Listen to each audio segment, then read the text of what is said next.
Alright, so I'm back in the US. I was in Mexico over the weekend. If you follow me on Twitter, I was on my flight back home during the Bulls game. And so I thought, you know what, I'll just purchase the in-flight Wi-Fi so I can at least follow along with the game on ESPN, following the box score, the Gamecast, whatnot. But I actually was able to access League Pass and stream the game, which was great because I had my entertainment for the flight, but also made it challenging to control my emotions while I've got a bunch of people around me wanting it to be quiet. And that was especially the case towards the end of that game when we saw all the back and forth in regulation and in both overtimes. I may have gotten a few looks after Coby made that tying layup to send it into double overtime, which should have been an and one, by the way, to finish off the game. He definitely got fouled by Markkanen, but anyway, equally as upsetting was the dagger 3 by Keyonte George at the end of that game in double OT. So yeah, nice to be able to see the Bulls game when I thought I would have to miss it. Not great in terms of the outcome of the game and it being a perfect opportunity for the Bulls to snap that losing streak instead of falling to 500 on the season with now 5 straight losses. So yeah, some thoughts on this game. I mean, first and foremost, it was great to see Coby White back, and actually he looked great in his debut return after being off for so many months, not playing in actual NBA basketball games, dating all the way back to the play-in game last season.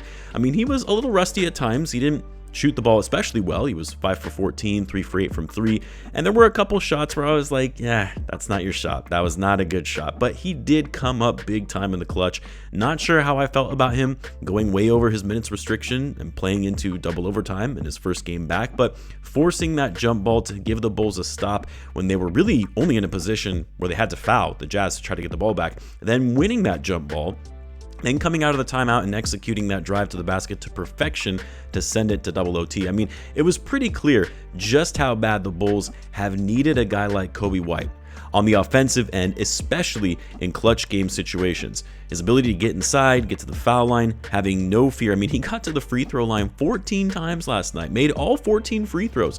We talked about how the Bulls need to be getting back to the free throw line more. You need a guy like Coby to really help in that regard, getting easy points. So coming back and putting up 27 points, 4 rebounds, and 8 assists coming off the bench. Again, a little rusty at times with some of his shot selection, but overall, I was very pleased with what I saw from Coby. I doubt he plays tonight in Denver, not after going over his minutes restriction, but great to see Coby back out there in action nonetheless. Now, going back to my concerns around Coby putting in all those minutes in double OT, I mean, what's frustrating is that they should have never really gotten to that point. Like, the Bulls had a pretty solid lead throughout this game. I believe they were up by as many as 15 points in the third quarter. They were able to get Ace Bailey into foul trouble. And then, like we've seen so many times so far this season, they let the opposing team's best player or players take over. Markkanen was unstoppable. He cooled off in overtime a bit because he was getting tired, but I mean, 47 points, 15 for 33 shooting. Dude took 17 threes in this game. Like, I wouldn't say Markkanen was that efficient in this one, but how is it that the Bulls aren't putting more bodies on this guy to even prevent him from getting up shots in general? Same with Keyonte George, who was beating the Bulls off the dribble, taking over in the fourth quarter to getting them back into the game. So yes, I was frustrated that Coby played in OT, but the Bulls should have never let it get to that point. And because they were so desperate for a win, I get why they had to play Coby and have him go over that minutes restriction. Now, when it comes to that last shot from Giddey in regulation to try and get the Bulls the win, I actually didn't have a problem with that drive to the basket and having Giddey take that play in isolation. Like, I'm sure a lot of people were saying Coby should be taking that last shot, but at the time, Coby wasn't shooting the ball very well. He was looking a little gassed, and Giddey had actually come up with some big shots in the final 2 minutes. And yes, Giddey's got to finish that play to end the game, but it was also infuriating that the rest of the team just stood around and watched on the perimeter. They should have immediately been crashing to the hoop after that shot went up, and it wasn't going to be a kick out pass to any of them. But yeah, frustrating play, also frustrating OT period because the Bulls had multiple instances where they really could have put the game away. But again, goes back to this common theme that we've seen so far this season. Who's going to step up in these big moments and take over the game when the opposing team is going on a run like that? And conversely, who's going to stop the stars on the other end of the floor?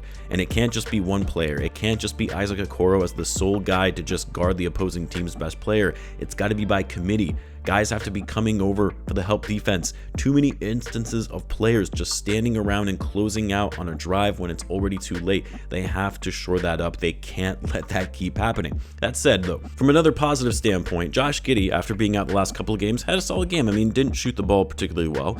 Shot 2 for 7 from 3, 9 for 21 overall. Had a few bad turnovers, but it was good to see the offense run much more smoothly through him. And of course, he would end up having another amazing stat line. Triple-double on 26, 13, and 13 to go along with 2 steals and 2 blocks. I'm excited to see how things go when Coby is fully integrated back into the lineup with no minutes restriction, back in the starting unit, and see if Coby/Giddey can replicate what they were doing at the end of last year. Vucevic was okay. I was expecting more from Vuce when he was going up against an inferior starting center in Jusuf Nurkic, one that isn't athletic, doesn't move as well or is more nimble as some of the athletic centers we've been seeing lately. Not saying it was a bad game for him, 21 points, 12 rebounds, but he struggled to finish in the paint at times for some easy buckets. I was hoping to see Vucevic get more to the foul line as well in this game and take advantage of the Jazz lack of defense inside. Another positive though, Modest had a great game. I actually would have liked to see the Bulls go more to Modest in the fourth quarter and in overtime because he was exposing the Jazz lack of interior defense and getting the hoop and finishing easily, something I wanted to see from Vucevic. 18 points from Modest on 7 for 13 shooting.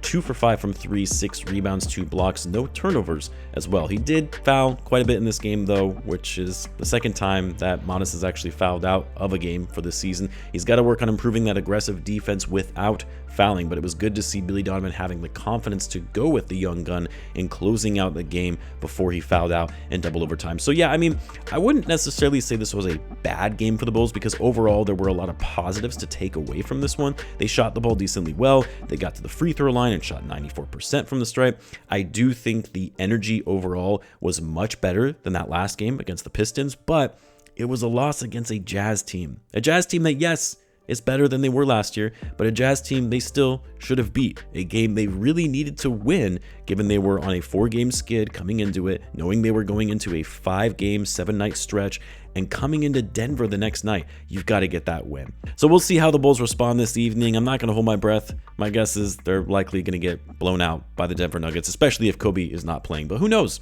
This team has always surprised us in so many different ways. But anyway, let me know what you guys thought of the game. Let me know in the comments. As always, be sure to subscribe, and I will see you in the next one.